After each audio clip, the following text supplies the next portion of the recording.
What is school for? Feel free to call me slow, but I spent 16 years going to school, and I still don't know. When I finished, I didn't know how to do my own taxes, purchase a home, or apply for a loan. I didn't know a thing about investments, building credit, or getting a job. I graduated at the top of my class, and what did I have?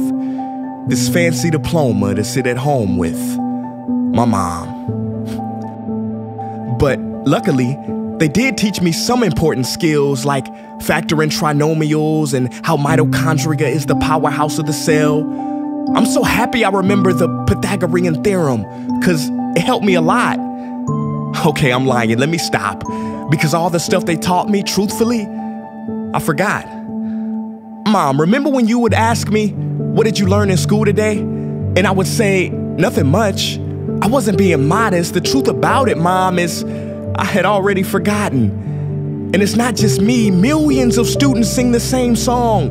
How many of you guys avoid eye contact with the teacher to try not to get caught upon? Afraid to raise your hand for fear of being wrong, which proves that school isn't an environment for learning or building up the intellect. It's just a game you play for grades and how many A's you can collect. But I guess what do you expect when the most commonly asked question in class is this gonna be on the test? Is this gonna be on the test? See, if school put learning instead of testing and memorizing as the top standard, then the letter F would not stand for failure. It would stand for find another answer. And if school was really interested in our personal and academic success, students would wake up later, have more freedom, and homework a lot less. And that's not my opinion. This conclusion has been scientifically tested and proven. And any teacher that doesn't believe me, feel free to check my works cited page to inspect. Oh, and I did it in MLA format because I know that's all you will accept. See, students would get more benefit from an extra hour of sleep than putting them through the torture of an extra essay, reading 150 pages, doing problems 1 through 60 on the worksheet, and having 3 projects due by the end of the week.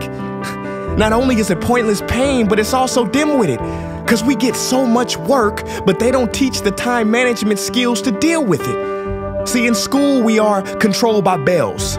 We have to learn in rooms with the feng shui of a prison cell. We have to ask permission to relieve bodily functions, but not before the teacher asks a million questions like, why didn't you go before class? I'm sorry, my bladder is kind of on its own schedule and it's not always timely. See, teachers always say, use your time wisely. But that never made sense to me.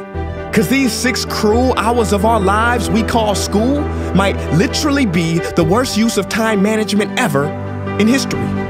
Think about it, the traditional teaching method is foolish. No, it's useless, multiplied by the square root of stupid. What they do is they cram information in your head, force feeding you, and then you throw it up on the test. That's not education, that's bulimia. And the more bulimic you are, the better you will do on their assessments. So it's no wonder why so many students graduate mentally and emotionally anorexic. See, school teaches you how to memorize dots. True education should teach you how to connect them. True education teaches you how to catch a fish. School teaches you, yeah, you caught the fish, but you didn't show your work, so it doesn't count. Throw it back. I'm just asking, what is school for? It's not education, that's just not true. If you still think that, you might be sniffing glue. See, the word education comes from the Latin root educe, meaning bring out, i.e. bring the gifts out of a person and make them viable. But school doesn't bring out much, it just stuffs more facts inside of you. Now some of that stuff is justifiable. We need reading, writing, and some arithmetic, that's fair. But are you telling me metamorphic and igneous rocks are more important than self-care?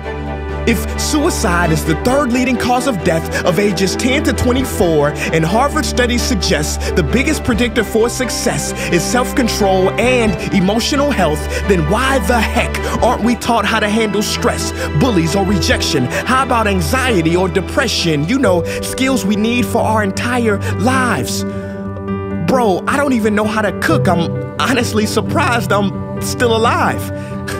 But hey, at least I can name all the battles that happened in the Civil War. Seriously, what is school for? Some say you need it to be successful, and that's something we do not doubt. But do you own a MacBook or iPhone? Did you know they both were created by a dropout? Are you watching this video on Facebook or YouTube? Doesn't matter which you choose. They both were created by dropouts. Ever use Snapchat, WhatsApp, shopped at Whole Foods? Well, thank a dropout. Does your home furniture come from IKEA? Okay, don't get the wrong idea. He was not a dropout. Don't be a fool. I mean, how could he drop out? Ingvar Kamprad, founder of IKEA, never even went to school. I know what you're thinking. He's just picking and choosing. There's millions who didn't go to school that aren't successful. Who is he fooling? And you're right. But open your history books and start perusing. You'll find the very people we idolize in school never really had formal and/or secondary schooling.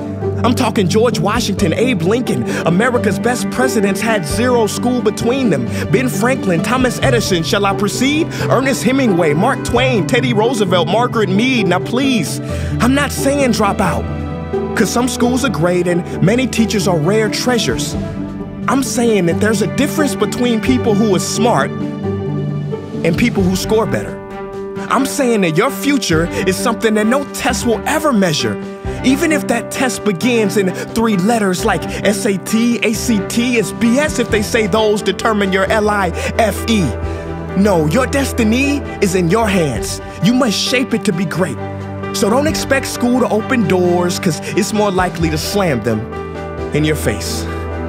Sometimes I wonder about all the dreams lost in school and how much potential goes to waste. If it wasn't for music and YouTube, then I would have been just another lost case. Everybody watching this, please, close your eyes.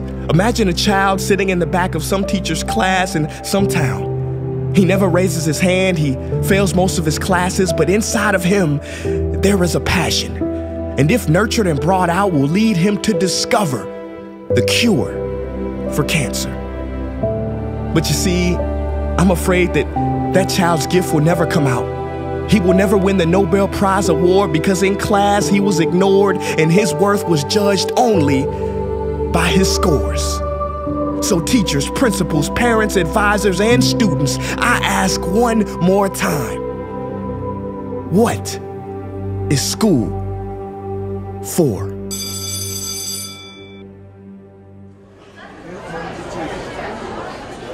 Hey guys, what's up? My name is Prince EA, and I want to thank you for watching that video. And now I just have one question left. What is school for?